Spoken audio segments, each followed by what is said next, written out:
உண்மை சம்பவத்தை மறைத்து விடலாம் என்றால் நிச்சயமாக நடக்காது. உண்மை சம்பவம் மக்கள் பார்த்து கொண்டுதான் இருக்கிறார் என்பதை முதலமைச்சர் உணர வேண்டும்.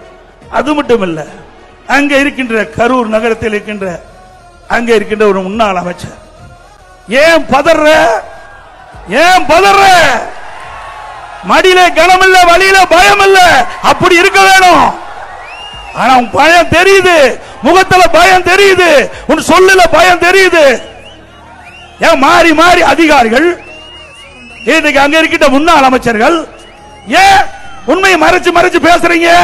ஆக இதற்கெல்லாம் 2026 சட்டமன்ற தேர்தலில் பொதுமக்கள் தகுந்த பதிலடி கொடுப்பார் என்பதை மட்டும் எண்ணி பார்க்க வேண்டும். மக்களை, தமிழகத்தை பை பை ஸ்டாலின். கரூர் நகரில் தாவேக நடத்திய பொதுக்கூட்டத்தில் பெண்கள், குழந்தைகள் உட்பட 41 பேர் உயிரிழந்துள்ளனர். உயிரிழந்தவர்களின் ஆன்மா சாந்தி அடைய அனைவரும் 2 நிமிடம் மௌன அஞ்சலி செலுத்துமாறு அன்போடு கேட்டுக்கொள்கிறேன். ஒரு அரசாங்கம் தான் நாட்டு மக்களை காக்கக்கூடிய பொறுப்பு இருப்பது அரசாங்கம். இன்னைக்கு ஒரு பொதுக்கூட்டம், ஒரு பேரணி, ஒரு ஆர்ப்பாட்டம், இதற்கெல்லாம் பாதுகாப்பு கொடுப்பது அரசின் கடமை. இன்றைக்கு முதலமைச்சர் கையில் தான் காவல்துறை இருக்கின்றது.